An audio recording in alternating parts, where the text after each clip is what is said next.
Welcome to Connecting with Corinne, the podcast where I help you find your community one story and connection at a time.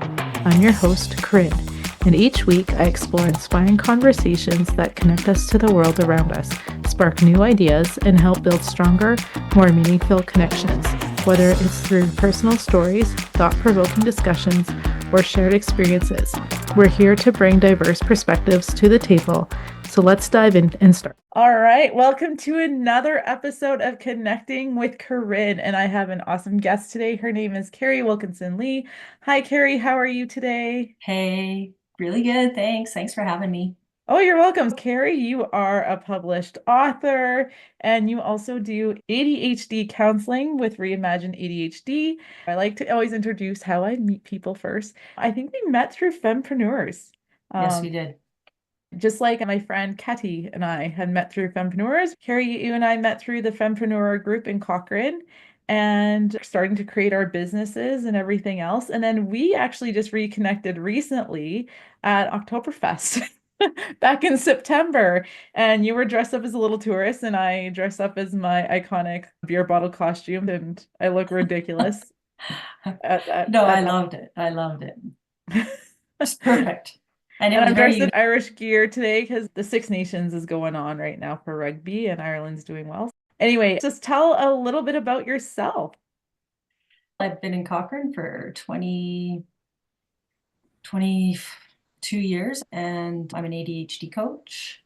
And I love to connect with people and meet people and random connections like that you and I had. And it was perfect timing for us to have that connection and for us to run into each other again organically. It's happened, I would say, for you and I like 5 times in Cochrane. I don't run into people. Cochrane's grown a lot. I'm kind of surprised that I don't run into people that I know very often, because now we have a Walmart and we have the Safeway and Save-On. We've got a lot more. Often we would run into each other and have really good, honest, open conversations that weren't just about silly things, like definitely to the core heart, mind, body conversations. So that was fantastic. As an ADHD coach, I want to help people understand their unique brain wiring, because I feel that they're creative and whole and perfect, just maybe been misunderstood and still feel misunderstood, and maybe they don't feel understood or they don't understand themselves, the way their brain works, or what triggers them or why. And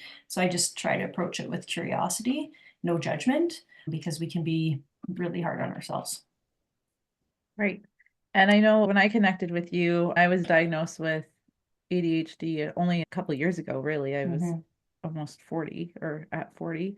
And it's been interesting because I don't like to use it as a crutch, but looking at some of the things about me, I'm like, oh, that's not normal.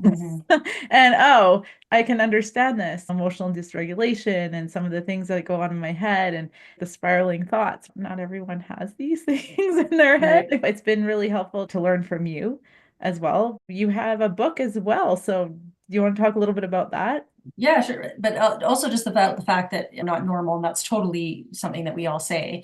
It's just something that I just want to acknowledge, because there is no normal as far as I'm concerned. I think the more that we talk about it and the more that we are our own unique self and understand what works for us, maybe 3 part-time jobs instead of 1 full-time, where I need to have earplugs with me all the time so I don't hear random noises, or there's some solutions to that. So we create our own normal instead of trying to fit into something that maybe is considered normal or a lot of people tolerate and seem to be doing it all right. So just being comfortable with who we are and knowing our triggers and knowing what could maybe set us up for failure or a bad day, to recognize that and make it your normal. And set us up for more success as opposed to going down that spiral. Yeah. And so to understand it, what that looks like, and especially diagnosed at 40, like I was diagnosed in my 30s as well. And I'd say unique brain wiring, that's often diagnosed as ADHD because there's such a wide scope there. And ADHD, like some of the things they talk with ADHD, I don't have those things necessarily. I don't know if it's necessarily the right thing for me, but I'm definitely a sensitive person. And there's definitely things that overlap there. But you meet one person and you meet one person. Not one is the same when it comes to a diagnosis of ADHD. Things that you can do where we can be lopsided, that we can do things that are extremely difficult for the normal person. Potentially it's outstanding, but then to remember to put the garbage out or be able to pay the phone bill on time, or you forget to cancel this service and this service, and so we end up paying, they call them ADHD taxes. You end up doing things that compromise your confidence because those are potentially, a lot of people consider adulting things, but you can do other things so great. And so it's just, that's the executive functioning part of it. And again, everyone's unique and everyone's different. So it's just understanding and being confident and unapologetically brilliant is one of the things I try to aspire to, I guess, feeling that way. Right. I think that's awesome because I feel like sometimes we put ourselves down. I always joke, I can do all these things. And then I go down to the kitchen and I open up the pantry and I'm like, what was I here for? Where are my keys? I always joke I have to have strings attached to everything because I'm like those little kittens that lose their mittens and I need strings attached to everything, mittens, my keys. And I'm just That's like, awesome. what do I have? What did I forget? And I'm guaranteed I forget something. I lose something. I'd always joke I'd lose my head if it wasn't attached. I would have lost it years and years ago. Which some people may say that's inattention. However, as far as I'm concerned, you're paying attention to so many things that those little things are just, you assume they'll happen or whatever. You'll just see the hat, and I'm an out of sight, out of mind person. Like I like to keep things exact. So I see them, so I know, okay, I grew up, because your mind's probably on 125 different things or more. It's crazy the way our brains can go. We look like we're just hanging out, calm, cool, collected, making dinner and pulling something out of the fridge, but there's a lot going on. Can you relate to that? Oh, absolutely. And the stuff that's like in my head is not reality either. That's like I'm in my own little fantasy world. Yeah. Which is fun for the brain potentially, right? And to let our brains do that, but then also know when we need to. So a lot of it is mind tricks, really. So this is my book, How to Get Out of an Abusive Relationship with Yourself. It's basically a collection of mind tricks that I've used over the years, because a lot of us that are diagnosed as adults, we've all been coming up with our own tricks. And I've met so many adults that have diagnosed, and we've all found a way to handle it. We've all found our own tricks and ways to kind of navigate through it, even though we didn't know that it was our unique brain wiring. And to try to see that part of us that we could maybe judge as not being right or normal or a challenge, to see that as science. That's our brain. That's the way it functions. So let's separate it from us and our core and our heart and our compassion and our kindness, and be curious about it and say, well, that's not working for me. So what do I need to do to get my taxes done, or to do something that I've procrastinated forever, or to remember to pay the bills, or not lose my car keys, or to be on time? That's my hardest one, is being on time. Being And on it time. doesn't matter. I always joke, I've got a little vortex at my house. I'm gonna leave like super early. Never happens. Right. And to get to work, I'm like 2 minutes early. I'm not that bad, but 5 minutes early usually. I really have to be mindful of that time. And then I look at, oh shoot.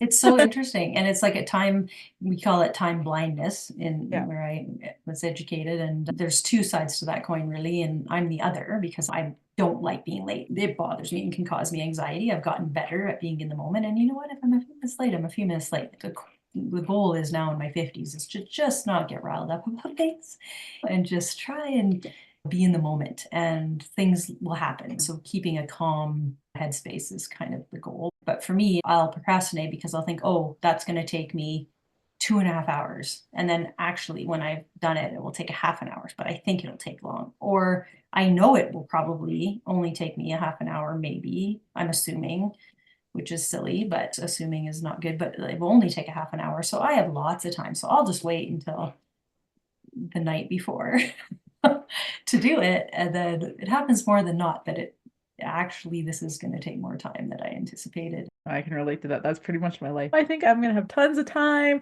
I totally procrastinate, and then, oh shoot, here we go. And I was talking in another episode. That's my college life. Was I would write a paper and I try to do it a week before, and nothing would flow. I would reread it. This is garbage. I hate it. And then it would be that night before the stupid paper would be due, and it would be so many pages and you had to do the research. And luckily I had most of the research done by then. So I was just really writing it and putting it into a certain format. But I remember I'd pull all-nighters all the time. Yeah. All the time. It'd start at probably 8, 9 p.m. I would go pretty much all evening. And if you pull those out consistently, I don't think that's necessarily a bad thing. That is what makes you tick. That's how you work. Again, let's go with the current and say that's how I work. That's what motivates me. That's how my mind gets engaged. Until I have a deadline like that, until it's pushed, my dopamine does not.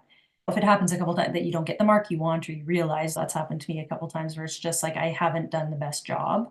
So I'm like, okay, how do I make sure to do it a little bit in advance? Like even showing up for this podcast, this is the new microphone and I hadn't connected it. I was pulling out the instructions to connect it to my computer before I said I was, at least I should show up 15 to 20 minutes early to make sure that, and I did, and it was working. So I'm really glad that happened, but it's just those little things that you think will be easy, you can get trapped in for sure. But to have humor about it, I think is really important. That is new for me, I would say, in the last little while, just to try and not, I've met so many kind clients that of all ages and different walks of life, and the way that we can really beat ourselves up for past mistakes or for potential opportunities that we missed is just heartbreaking. And things that we say in our brains just so fast and furious that we wouldn't say to a neighbor or even someone that wasn't that nice to us, let alone someone we love or care about their well-being, or your best friend. We just wouldn't say those things to them. To try and build that up, to put us on the same playing field as everyone else. We deserve to be happy. We deserve to be, because another one that's quite common is being a caregiver and a people pleaser. We bundle that all in together, and years of being misunderstood and potentially sensitive to social cues and knowing when people might have taken you the wrong way. It's years and years potentially of build up. If you see it, your head is like a bowl of spaghetti all in our sessions, just to put the spaghetti back to its original shape. So you have a nice straight line of spaghetti, everything's in order. That's the goal anyway. When you're talking about just the emotions, that kind of reflected back, because I know for a few years, especially when I was with my ex-husband, I just felt emotionally dysregulated.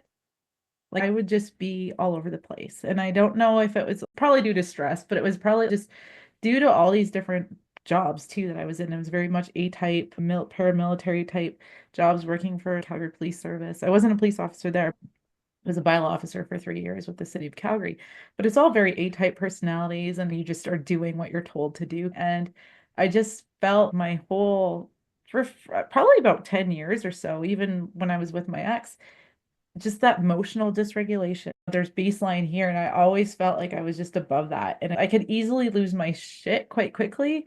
And it was interesting because I had a huge aha moment a few months after I separated from my ex and living by myself. I'd invited some people over, and I think it was like a snowstorm, so everyone canceled. It was fine because I was living just outside of Cochrane at the time, and I didn't want anyone to drive in the snow.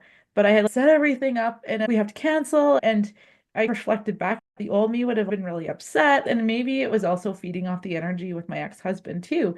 But if that happened, even a few months before, I think I would have probably been a lot more upset. And there was this calmness, and it was just peace. And I was, oh, this is what things feel. This is That's awesome. beautiful. There was a couple other things, like just preparing for that get together was, I was kind of running, not necessarily behind. Well, no, I think I was probably running behind in time, but I And was that can be doing like, stressful just to entertain, right? Like, 'cause there's a lot of right. steps potentially, yeah.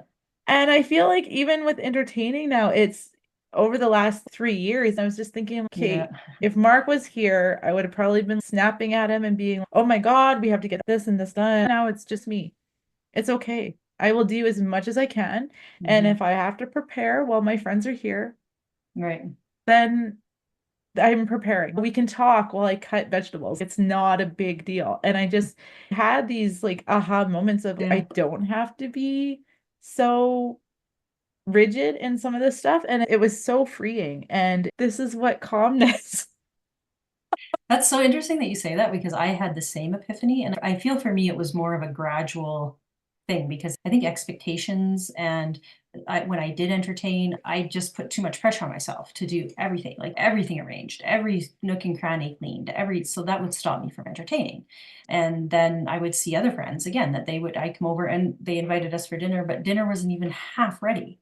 And I was just like, oh, and they were just relaxed and laughing and hanging out. And I'm just like, you know what? I'm gonna strive to be more like that. So yeah, I'll do what I can at the time. But I'm 52 now, and I would say that I'm still learning that. But I also had that opinion. I'll wipe down the bathroom maybe, or I'll delegate someone to do it because I like to put in personal touches and all these lights and candles. I have a little gift for someone, and my brain is thinking about, oh, that would be fun. Oh, that would be neat. Oh, that would be good. And if you just want to have fun and have the people over that care about you, they won't care about that, right? So it seems like I had these expectations for when people came over. I wanted to the hostess with the mostest, which is cool if I have the mental capacity and not that I'm like, okay, everyone have fun. I'm going to bed. I'm exhausted. Do your own Irish exit in your house. You're like, you guys can leave. Well, you can peace out whenever you want. I'm going to bed. I love it. Yeah. And then I planned, I think 30th, which is crazy, birthday party for my husband now that I was dating at the time, and had all these people over, and that ended up happening, like trying to keep the secret, him not knowing. And by the time everyone was over, I had a couple beers and that was it. I was done. Like I had to go. I think I did go to bed, and at the time I probably beat myself up for it, but now I would just say you got to honor what works for you. If you're feeling overstimulated, I sometimes feel like you said, flash anger, like you said, you're this close to losing it, like to trust yourself so that you maybe don't go out and do damage in public, or I really shouldn't be in public today. Because something's triggered me, or I didn't sleep well, or having a few drinks or being hungover can really mentally put us back as I get, 2, 3, 4 days. Or if there's a social situation or a work situation that's not working, it's really easy to catastrophize what's happening. And like you said, you're in your mind in all over the place and planning things or thinking about things and creating stories that aren't reality, but in your head and your bones, and it's causing disease because you believe that it's true. You're creating conversations and potential text messages and potential worries about things that other people might be thinking or might have. It's interesting. The mind, I do feel like with all the clients I've had, the magic happens almost every time. So just creating a safe space and being with someone that you feel comfortable talking with, and nothing's off the table. Nothing's being judged. We all are our experiences. There's no shame. And that's the good stuff. The stuff that makes you not want to talk about it because you feel shame or you feel guilt. Go there and feel it, and then find a way for us to let it go because we're human. And often you might be able to relate to this, but sensitive or people diagnosed with ADHD and can be sensitive that, see, I lost my train of thought. This happens. But yeah, what was I saying? You're talking about being sensitive with ADHD. Yeah, but we can create these stories in our head that just are false, and we can really sink into a low, low, low place. Yeah. And then we could get diagnosed with depression or anxiety. So just to have someone to be able to communicate that to, and then know what the problem is, right? If it's something deeper than that, there's so much help now. We were talking before in the podcast about acupuncture and osteopathy, and I met someone on the pathway today that was walking her dog, and she was talking about heart math, which is, they did it at the high school too. So some just neat things that are coming out now. But what is the problem? Am I suffering from a trauma? What is the problem? Why am I not able to be happy or seem to get my life together? What is the problem? And then find help for it. So I feel lucky that we're talking about these things now, whereas not that long ago, no one talked about having depression or anxiety. It was almost like, yes, something was wrong with you, but the new conversation is if you had a heart problem, or you have to get a tumor removed, or you have something going on with your body that you can see and can be diagnosed, nobody judges you for that. No. So if we can see mental health the same way, the hard part Yeah. is that we're the expert. And if we're spiraling or having all these conversations and thoughts in our heads, it's hard to, yeah. So having those conversations can really help. Absolutely. I remember when I was in university, I went through a big depression, and it was hell on earth. You get to that point where you're like almost at rock bottom, and I felt crazy. Like I did. I felt crazy. I felt alone. So physical pain. I've broken my leg. I've done a lot of things to my poor body, but Right. the physical pain, it eventually goes away. that mental pain and that anguish. It's like you feel it, but yet at the same time, there's nowhere to associate it with. I can say like, okay, my ankle hurts because I broke it, and Yeah. I know that, and the body And the can, average healing time is 6 to 8 weeks. And, right? The average healing time is there's 6 to 8 weeks. boundaries around Can be it. recovery time for over a year. Like Yeah. this is what's happening. But then when it comes to depression and the mental anguish and just the dark stuff, it got to a point where I didn't leave my bed. I was living in England at the time, and I was just very fortunate because when I did go through this huge depression, we had a little bit of a break from school. So I wasn't really doing a whole lot of classes at the time. So I had this opportunity to be in it and miss maybe one or two classes. I didn't miss a whole lot of school for this, which I'm super grateful for. But I think it was a lot of things just piled on and piled on, and then it just blew up and I downward spiraled. And it was dark. It was very dark. And there was a lot of things that I was doing that I'm just like, I'm freaking crazy. Like, I just Mhm. feel so crazy. I understand the people who cut themselves and everything else, and people are always attention. I'm like, no, I feel Mhm. because when I went through it, I actually needed physical pain in order to understand the Just, mental pain. mhm. Because if I cut myself, I can see it bleeding, like I can feel that pain. That's something. Yeah. What I am feeling and this mental anguish, I'll see a dog, I'll just start crying. There was certain songs just triggered me, and I would just go down, I would listen to the song, I would Mm. just be in bed bawling, wouldn't leave. What got you out of it? Honestly, I think it just got to that point where I got sick and tired of being sick and Yeah. tired. We're Like just I sick of just ourselves. Yeah. it got to that point where I'm like, okay, I don't want to die. That was not my thing. But for me, if I could be Rip Van Winkle and I can just pass out and just sleep and sleep for 100 years and just let all this go, let the universe pass me by for a year, for like 100 years, and then I wake up and I'm like in a totally different place and time. That's what I wanted. And it was just Right. very weird. You just felt that you didn't belong, but you did feel there was a place for you to belong. It just wasn't right now. Yeah, Interesting. I think for me, it was more of an escape.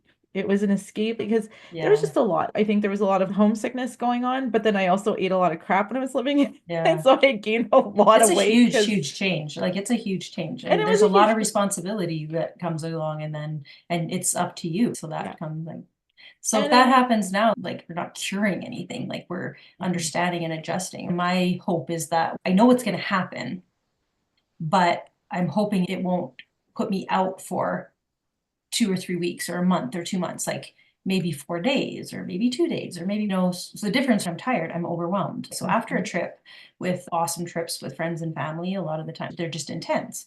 I sometimes need to have zero interactions after that. It was hard for me to learn that. Now, if you do you feel that you might tip over to that side again, but because you like what's different now when you get to feeling that way? so it's interesting because a few years later, I was going through this transition period in about 2010, 2012. I was applying for CPS. And anyway, long short of it, I got deferred. I was very disappointed. It Right. was due to references. I was going through stuff with bylaw services at the time. I think it was the bylaw services references. But anyway, long and short of it was I was starting to spiral.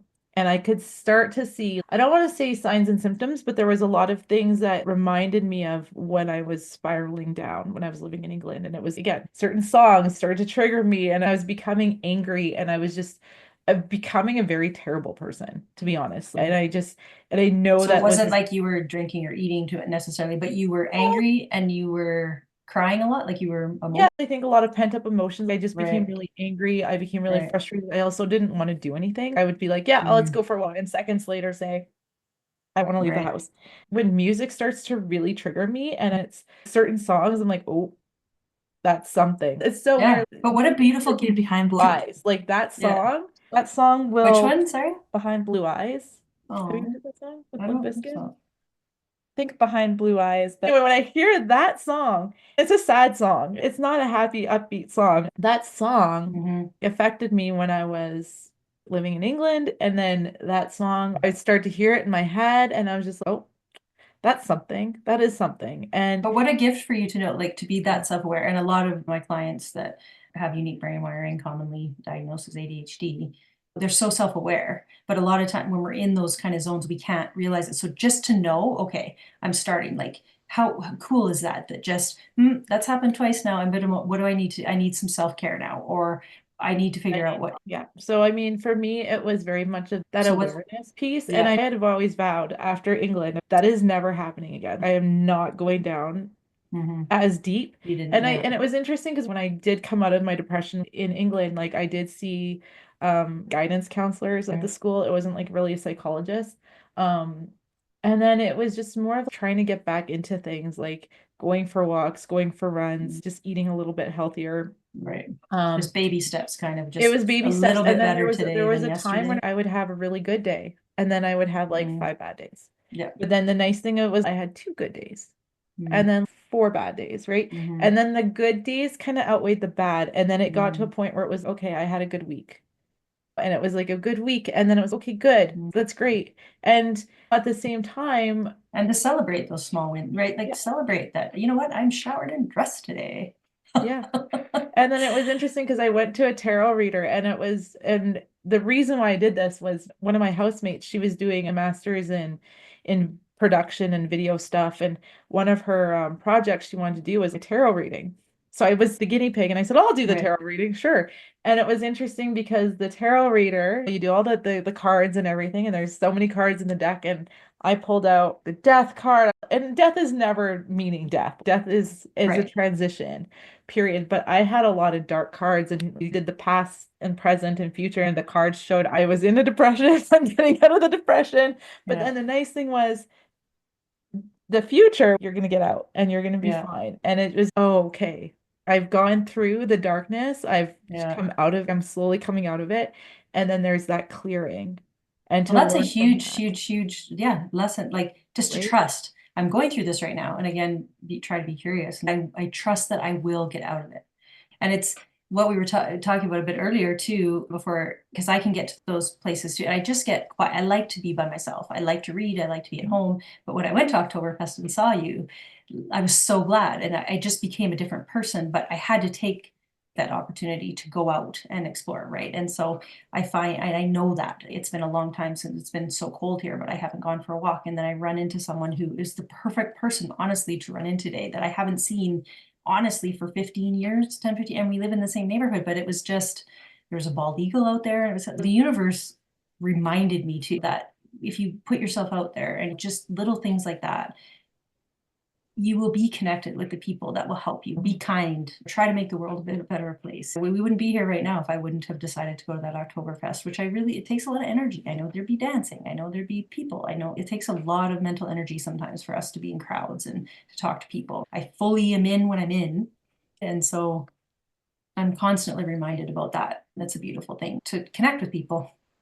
Absolutely. Sometimes there's that synchronicity. You can call it fate, you can call it whatever you want. But I feel that there's going to be times when the universe is, you're meant to hear these messages or you're meant to meet these people so you can learn from them and you can learn from all this stuff. So even with the depression, it was a terrible time in my life. But I do look at it as a gift as well, because if I had gone through that at that time, if I went through the depression that I did 5 years later, if I could see the signs, what would have happened? Maybe potentially way more debilitating in your life. It may have caused a lot more damage than it did. Absolutely. Now the thing is, because I know these signs and symptoms, I'm never going back down that hole again because I know how dark it was, and I will do everything in my power to self-care, take care of myself. If I get those triggers, okay, what am I missing? What do I need to fill my cup with? And And that's a it's huge, interesting because I'm in another transition. There are some things where I'm like, okay, I'm tired, but what lights me up? And really, this podcast is lighting me up. So I'm like, going to do some fun things while I have some time and I have a little period of time to do some of this stuff. Why not fill my cup and be able to help others and connect with others and create and learn from people in a different way? And that's fantastic. yeah. So instead of just being like, why me? Some things happen to us, but they can happen for us. And I think that's the beauty.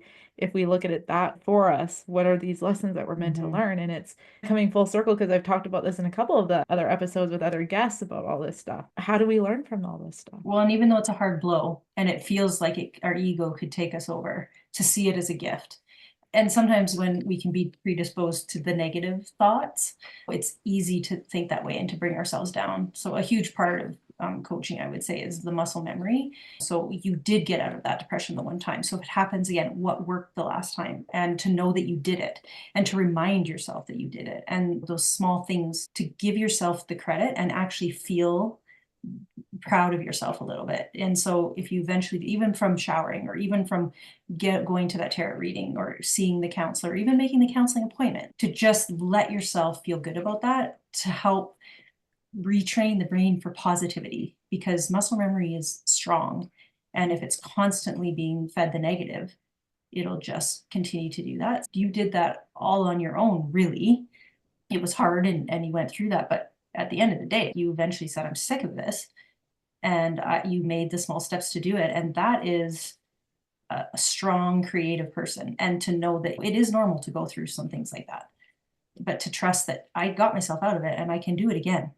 And most of us humans have been through something like that. So if we're really down, where have I succeeded before and what worked, and do that again. And just to stop those negative thoughts, stop beating yourself up, because going through transition, something could happen. It wasn't necessarily your call, or it wasn't necessarily something you wanted, but we have to eat that humble pie sometimes. What is the positive? And life can be crap, throws all sorts of stupid things our way that we have no control over. And feeling the lack of control can be really hard and can cause anxiety. And what can we have control over? We have control over getting up. We have control over what we feed our body. We have control over what we can do to help ourselves, who we can call, who we can ask for help. And I know asking for help can be really hard, but to know that it's just, this whole journey is normal. What you're going through is normal. We are emotional beings on a very difficult world to be in. Absolutely. And I love that, being empowered. Right? Totally. And to know that we've gone through this before, we can do it again. That is life, is going up and down. And one thing that I find that can be really hard with a lot of my clients and myself too, and you might relate, but comparing ourselves to other people, they're always so happy. They're always, I bet you they're out riding their bike right now. And then they're going to see their friends because they have so many friends and I don't. And you can just really start, I did that for a long time, comparing my life to others. And I had no idea what they were doing. They could have had the flu and they were in bed all day, or who knows. Everyone's got something, but stopping that comparison, which is a chapter in my book, actually was huge. I read, sometimes it's just randomly, like us meeting, but you read a quote or you hear a song and it just, wow, it's almost like you're a different person from that one thing. And so it was a comparison quote, like how it robs you of things, comparison. I kept it beside my bed and read it quite often, and it's slowly but surely, and it still creeps up sometimes. It's just the way that things happen. But again, I see it as, I try to, as that's interesting. And do you know that to be true or not? Then focus on what I'm doing, because that negative energy doesn't get you motivated to do something fun or exciting, or just to say, I did that. Instead of focusing on what everybody else is doing fun, create your own cool, fun life. And it can look a million different ways, which is why it can be sometimes overwhelming. But like for you to say, what lights me up? And to know that.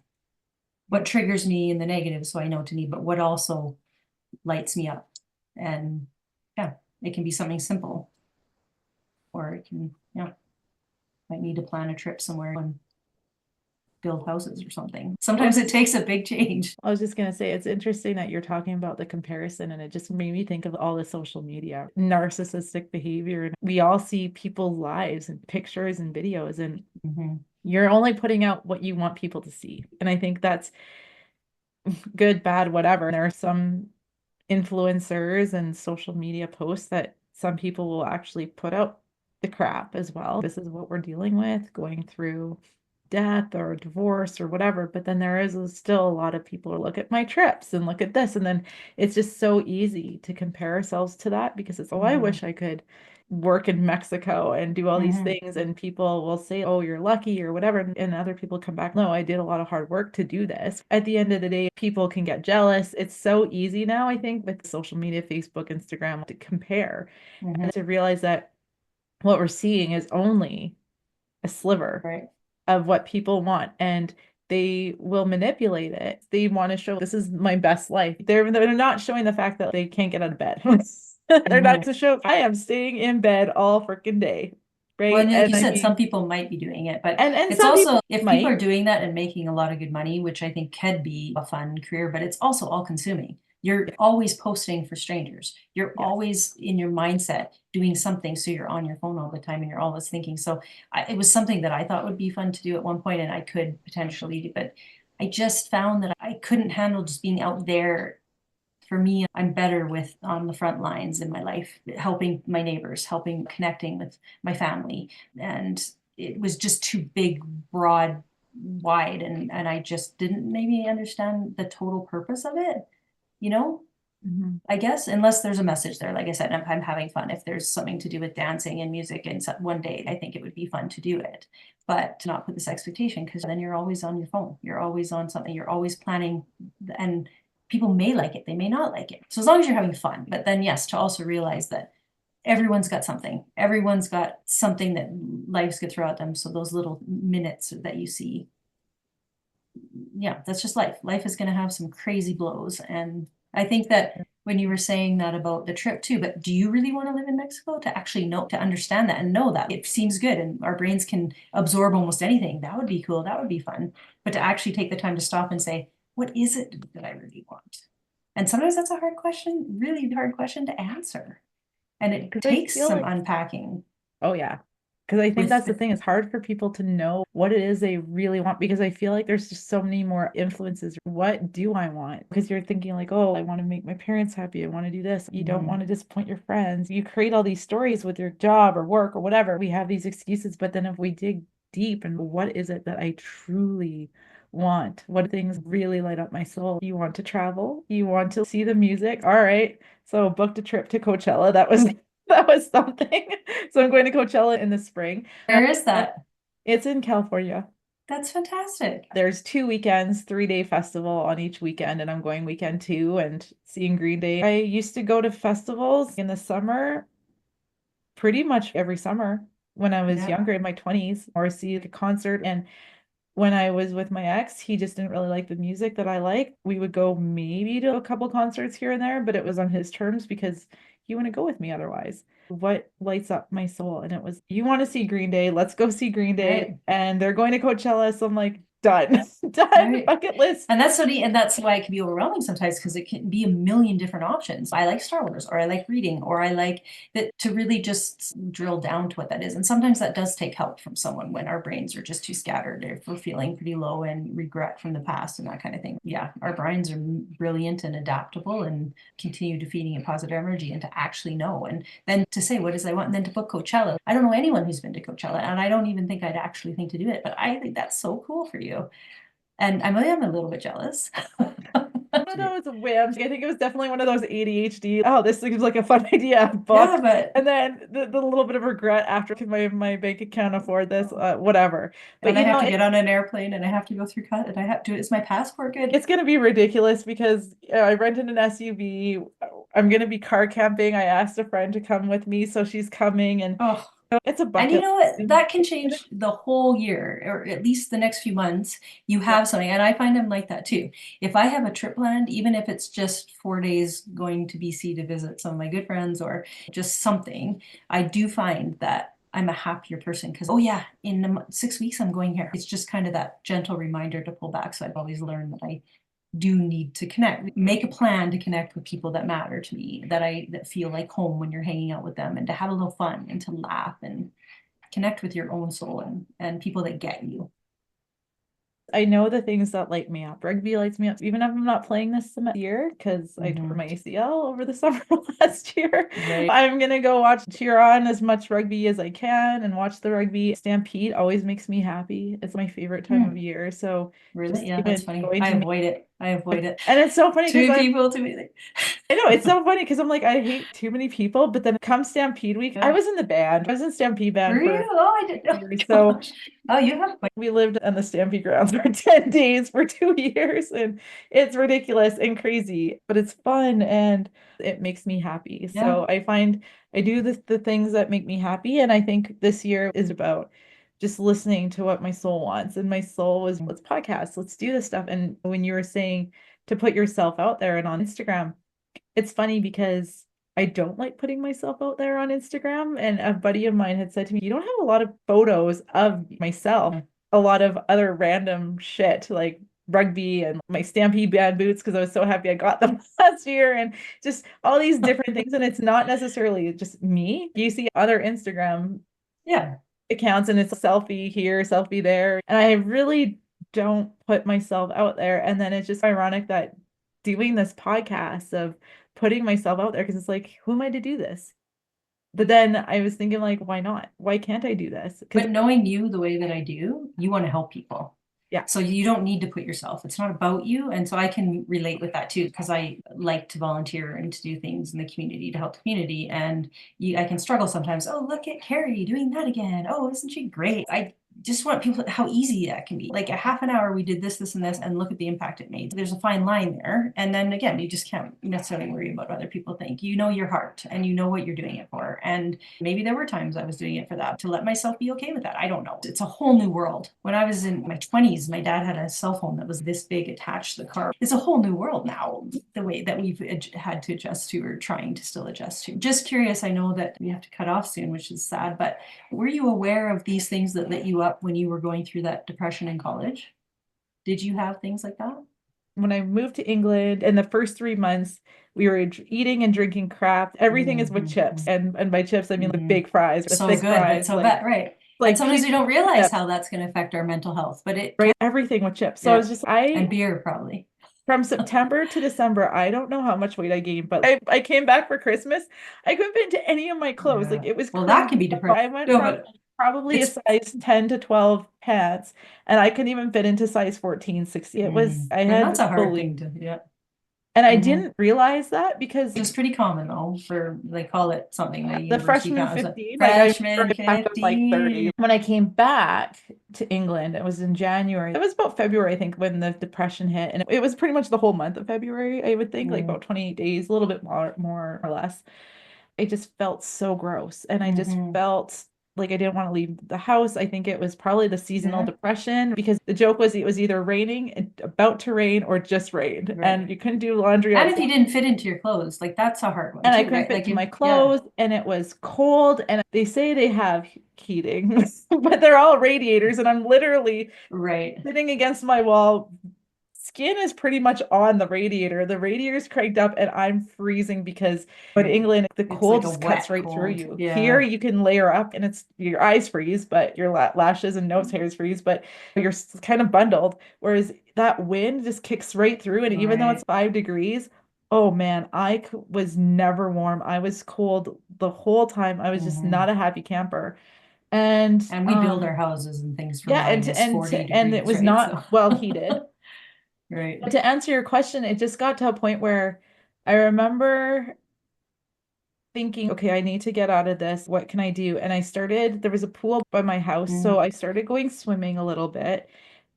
It was okay. But then I started running again. And it was interesting because And it's I'm good. not a It's a good gift if runner. you do like running. If you can find things you like, because I don't like running. I don't like It's it. I funny know because I it's have this easy and it's love-hate cheap and stuff. relationship with Right. running. I would think I'm most not a people good do. runner. I'm not a fast runner. I probably don't run You don't need well. to be Like fast, I really.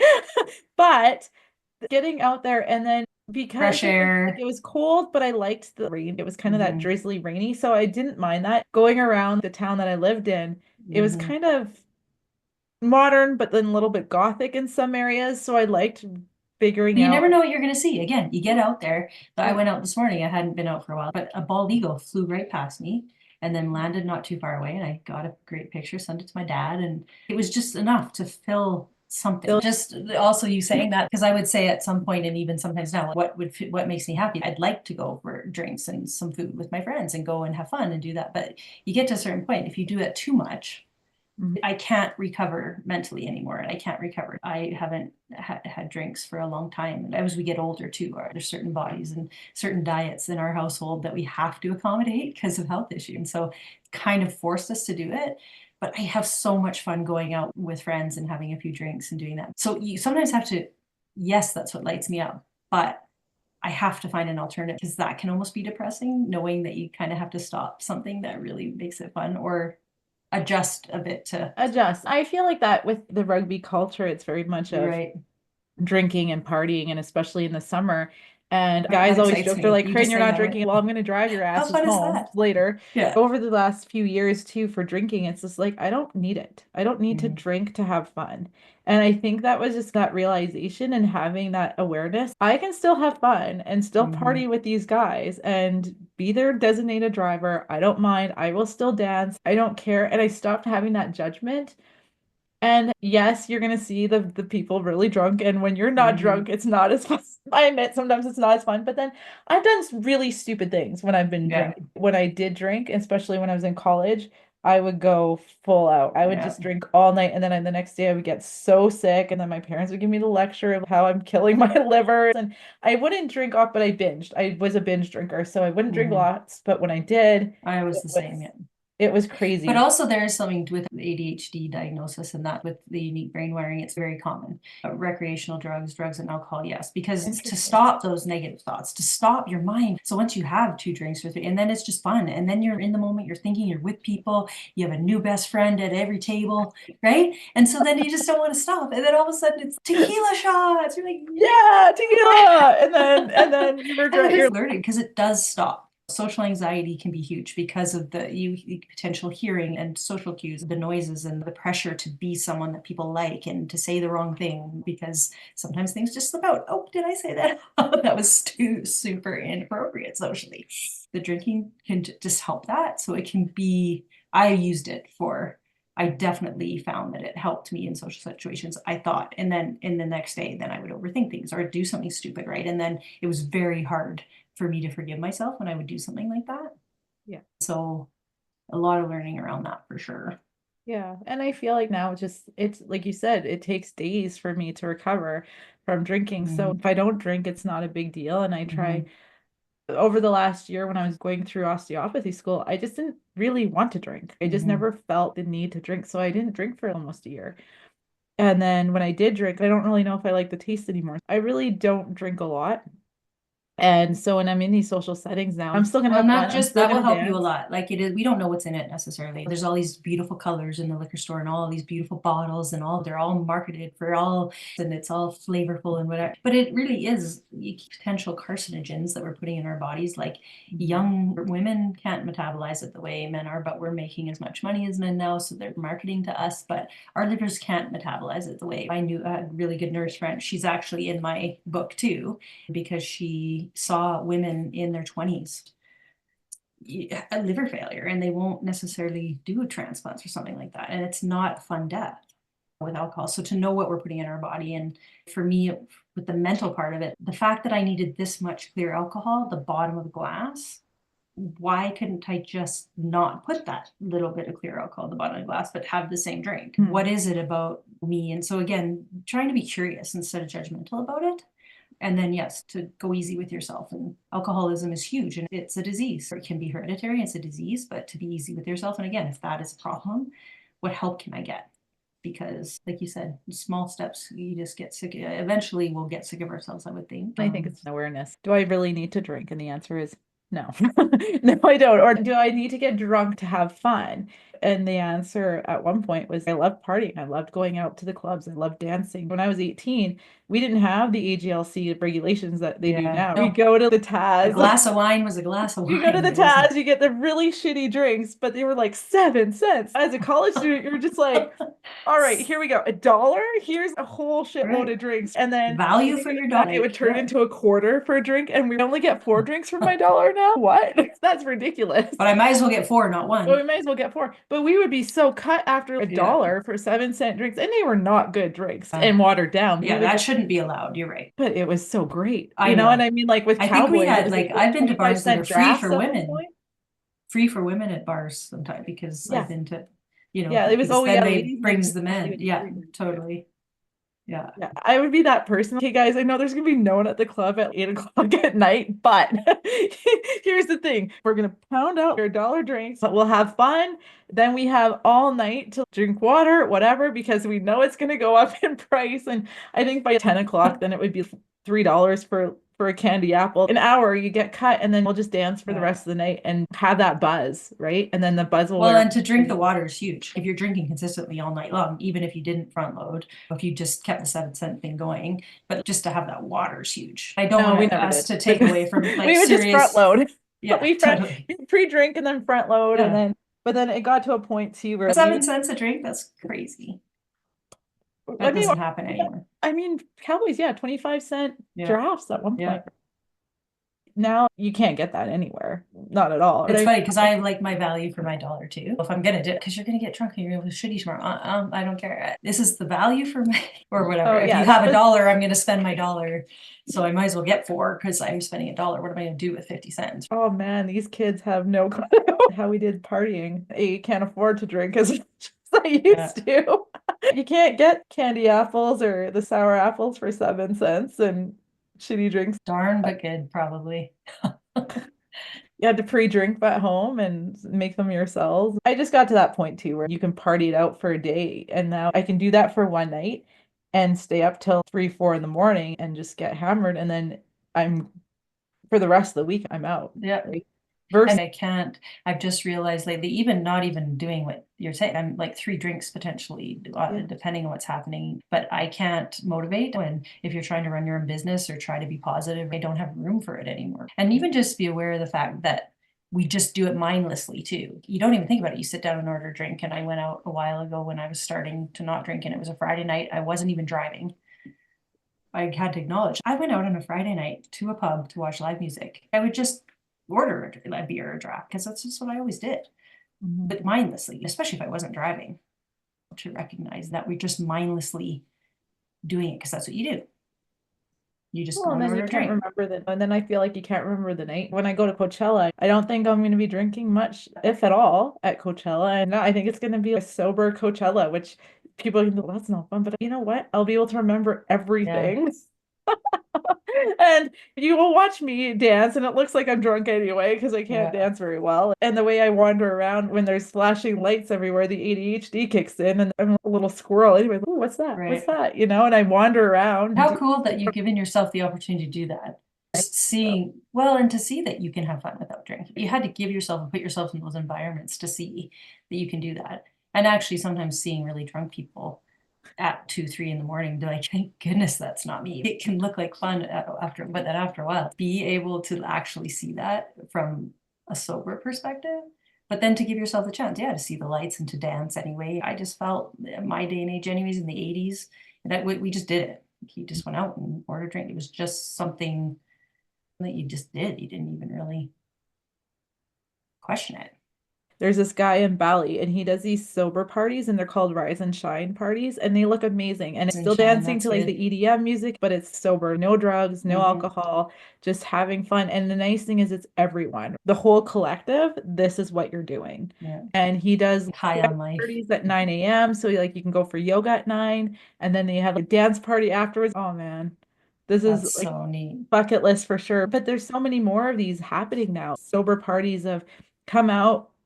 A lot of beer companies and all these other companies now are making more non-alcoholic, and they're okay. They're not great, but at the end of the day, it's very interesting.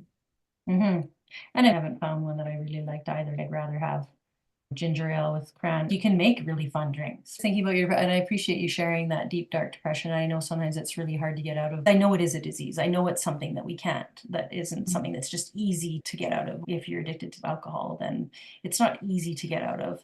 But hopefully we can all get to a point like you did where you just, I cannot do this anymore. What do I need to do? And just really small steps, whether it's just setting your alarm and getting up the one morning, or having a shower and doing that, or making one phone call. Celebrate the small steps and realize that there's always a new book that you can become. We can close that book. And I know that's referred to as chapters in life sometimes, but I've kind of seen my life as books, and I'm a different person. Like to be able to put that person in a different book and to start a whole new one, and to let yourself do that and let go of the things you did before, let go of the mistakes and the regrets and the hurt, and how potentially we let situations happen to us that we knew weren't positive, but we let them go on for a long time. That was that person, and we want to give them love, and just trust yourself that I'm gonna try and just live the days that I have and enjoy nature and try and be kind to people and get out there and make those connections, because you never know. And I find it hard, honestly, on a monthly basis to do that.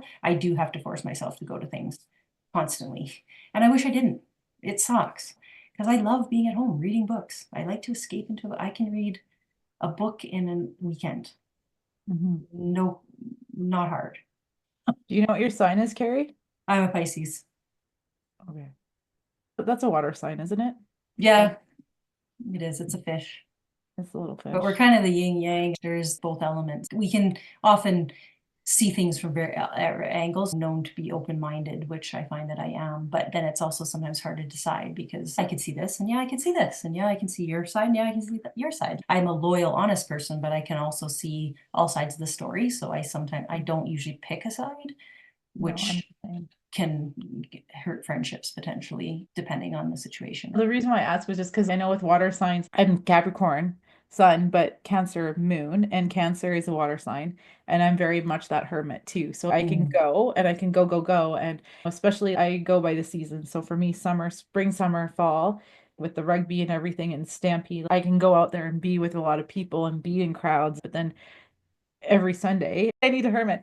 Come winter, I'm a hermit pretty much all winter. I don't want to go out. I have my one thing, which is touch rugby on Friday nights that I'll go out to, but I have to force myself, even for work. Okay, I have to go to work, do all the things, but if I had the option to stay at home over the winter, I stay at home and I hermit. You can hibernate just so you can re-energize, so then you can go out.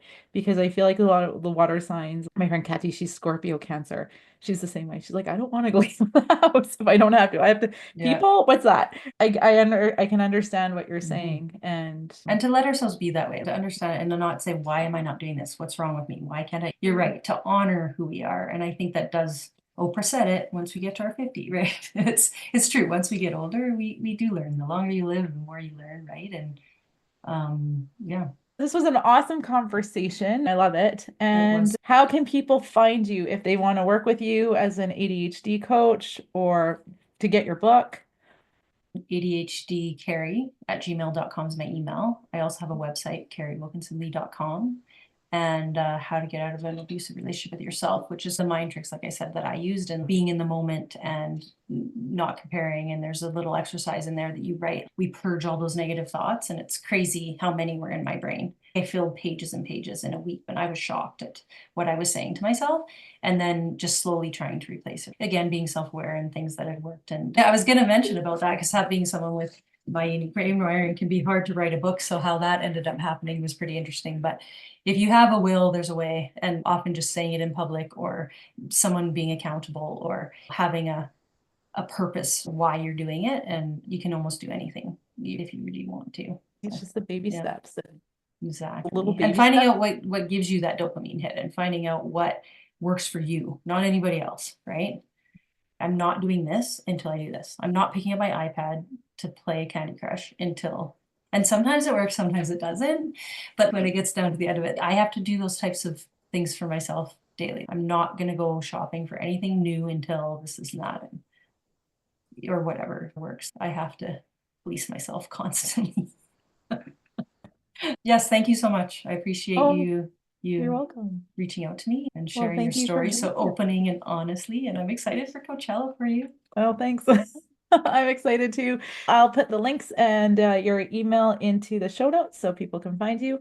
Thanks again for coming, and everyone stay connected. Okay, bye. Bye. Have a good one. Thank you for tuning in to today's episode. I hope today's conversation sparked something new and reminded you of the power of connection. Don't forget to like, subscribe, and share this episode with others, and continue spreading the message of unity across all walks of life. Until next time, stay connected.